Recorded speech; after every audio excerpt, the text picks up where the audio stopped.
अल्हम्दुलिल्लाह काफ़ी लोग जमा हुए थे यहाँ पे। हम सब मिलकर यहाँ पे प्रोटेस्ट की शक्ल में यहाँ पे आए हैं आज आईजी साहब के ऑफ़िस के पास, और आईजी साहब को एक मेमोरेंडम दिए हैं और हम उनसे उम्मीद करते हैं कि बराबर इसका हमको इंसाफ मिलेगा।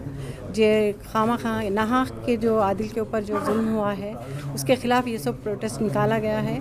हम लोग 2 दिन सब्र किए क्योंकि इलेक्शन था, इलेक्शन पोलिंग थी 3rd को, इसीलिए बहुत सब्र से काम लिए हम लोगों ने 2 दिन के लिए। और आज आकर हम लोगों ने यहाँ पे मेमोरेंडम दिया है।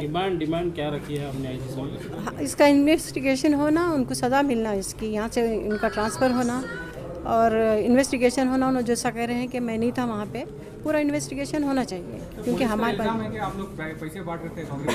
आप जब भी आप लेके जाके अरेस्ट कर सकते थे उनको, लेके पैसों के साथ। पैसे मिले बोल के उन्होंने इल्जाम लगाया। ये किसी झूठ बात है। पंचनामे में कहाँ मिला? कहाँ पे पैसे, कहाँ अगर है तो फिर उन्होंने तो फिर बोल रहे मैं हुई नहीं वहाँ पे, बोल रहे फिर कहाँ से पैसे मिले इनको। एक वक्त बोलते पैसे मिले, एक वक्त बोलते मैं था ही नहीं बोलते। कोई सच्ची बात तो आई ना, सामने आए ना जी। इतनी रात निकलने का क्या रीजन से निकले थे? जो लोगों को मार रहे थे पुलिस वाले, ये कमिश्नर साहब जो 2 लोगों के गाड़ियाँ तोड़े उस दिन, 40 कार्स को वो किए हैं, डैमेज किए हैं। तो इसीलिए मैं आदिल से गई थी कि आदिल थे और हमारे वहाज बाबा साहब थे और 2 लोग थे उनके साथ, उन लोगों को मैं भेजी थी कि जाके देखो क्या है यार। तो इसीलिए वो लोग घर से निकले थे। पुलिस डिपार्टमेंट क्या स्टेट गवर्नमेंट के दबाव में काम कर रही है, ऐसा लगता है आपको? ऐसा ही लग रहा है, बिल्कुल ऐसा ही लग रहा है। इससे क्या लगता है मैडम, ये इलेक्शन को कांग्रेस को हराने के लिए बीजेपी कोशिश की गई थी, उसके बावजूद भी सब लोगों ने सब्र किया है और ज़्यादा पोलिंग हुई, इसका फ़ायदा होगा इंशाल्लाह हमको। Thank you. घटना हुई आपके सामने से।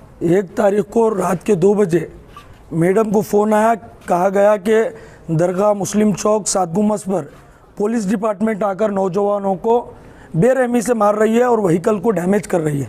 ये बात की इत्तला हमें भी आई, मैडम को भी आई। हमको मैडम इत्तला देते ही स्पॉट पे हम पहुँचे तो वहाँ पर कमिश्नर साहब और उनके सबॉर्डिनेट्स ने हमें रोका और आदिल सेठ और मैं दोनों नीचे उतरे।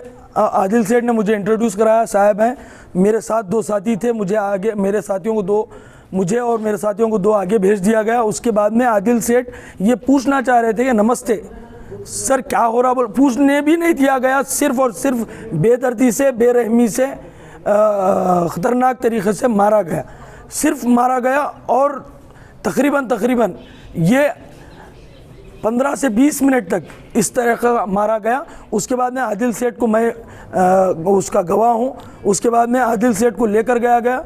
जिस बात की इत्तला मैडम को पहुंची, कनीज़ फातिमा मोहतरमा को, वो स्पॉट पे कमिश्नर साहब के पास जा रहे थे, तिम्मापुरी पे ही उनकी गाड़ी मिली और कमिश्नर साहब के पास से मैडम आदिल साहब को लेकर आए, गाड़ियों को रिलाइज कराए। और इससे बड़ा गवाह क्या होना। सर आदिल, मेरा ये भी कहना है कि आदिल सुलेमान सेठ को पैर तोड़ने की भी बात कही गई कमिश्नर के तरफ। हाँ बिल्कुल लिटरली इವರು कई काल मुरीरी अंत बोले। और साथ ही साथ वहाँ का situation out of control, he was out of control sir, out of control. कोई कंट्रोल में, हम रहते पर भी कुछ भी नहीं कर सक रहे थे, इस तरीके का आउट ऑफ कंट्रोल हो गए थे। तो उसके बाद में यही कल रात में शरण प्रकाश पाटिल साहब, तमाम लोग मिलकर यही डिसाइड करें कि हम लीगल एक्शन लेंगे और पब्लिक को, पोलिंग को डिस्टर्ब नहीं होने देंगे।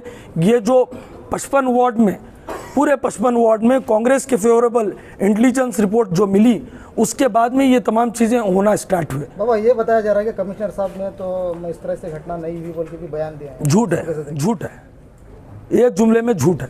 इन्वेस्टिगेशन होने दो ना, इन्वेस्टिगेशन हो। बाबा, अगर ये जो आपकी मांगे रखी गई है आईजी साहब के बाद, अगर ये पूरी नहीं होती तो कांग्रेस पार्टी की तरफ से फिर क्या स्टेप? 100% कल ये डिसाइड किया है शरण प्रकाश पाटिल साहब ने कि CLP लीडर और KPCC प्रेसिडेंट के पास जाकर ये बात को असेंबली में भी उठाया जाएगा, होम मिनिस्टर के पास जाकर इन्हें रिप्रेजेंट किया जाएगा। क्या आपके ऊपर भी हमला हुआ था उस टाइम? नहीं हुआ। आप पर आपका इंट्रोडक्शन कराने के बावजूद भी इस तरह का घटना हुआ है, तो आप क्या देखते हैं इस पर? गलत है, कह रहे हैं कि आप कमिश्नर साजिश है, सिर्फ और सिर्फ साजिश है ये। आज आईजी को हमने कंप्लेंट दिया है कि जो 1 तारीख रात को जो घटना हुई है, जो असॉल्ट हुआ है आदिल के ऊपर, जो कमिश्नर ने किए हैं, तो उसका एक ब्रीफिंग करके एक मेमोरेंडम भी हम आईजी को दिए हैं कि ये जो कमिश्नर है गुलबर्गा सिटी, उन्होंने आदिल के ऊपर हमला किया। बाद में जब हॉस्पिटल में एडमिट हुए हैं और एमएलसी के बाद में भी पुलिस इंटीमेशन जाने के बावजूद वहाँ के पुलिस स्टेटमेंट नहीं लिए और पूरी रात तक कोई स्टेटमेंट लेने नहीं लिए। और हम इलेक्शन पीसफुल होना चाहिए, इस मकसद से हमने प्रोटेस्ट नहीं किया उस दिन, और हम इलेक्शन पीसफुली होने दिए हैं, क्योंकि हमारे ऊपर जुल्म हुआ तो भी कांग्रेस पार्टी ये सहा है और इलेक्शन के मद्देनज़र रखते हुए ये पीसफुल इलेक्शन होना चाहिए। हमने उस दिन कुछ नहीं किया। बाद में कल हमने एक फ़ैसला किया कि हम यहाँ पे एक टोकन प्रोटेस्ट करेंगे पहले और एक मेमोरेंडम देंगे आईजी को, और जब हम ये फ़ैसला किया तो कल आके स्टेटमेंट लिए हैं। मेरा ये आग्रह है कि पहले ये जो हमने जो स्टेटमेंट दिए हैं तो वो कमिश्नर के ऊपर पहला एफआईआर होना चाहिए, बाद में इन्वेस्टिगेशन होना चाहिए और उनको फ़ौरन यहाँ से हटाना चाहिए, क्योंकि कमिश्नर के ऊपर जब इन्वेस्टिगेशन होता है तो वो पद पे रहने का ठीक नहीं है। और उन लोग क्लेम कर रहे हैं कि मैं नहीं था वगैरह, वो सब इन्वेस्टिगेशन में पता चलेगा। तो नोबडी इज़ अबव लॉ, कानून के ऊपर कोई नहीं है। तो इसलिए हम ये आईजी को ये मेमोरेंडम दिए हैं और उसके बाद डीजी को भी मेमोरेंडम देंगे और होम मिनिस्टर को भी मेमोरेंडम देंगे।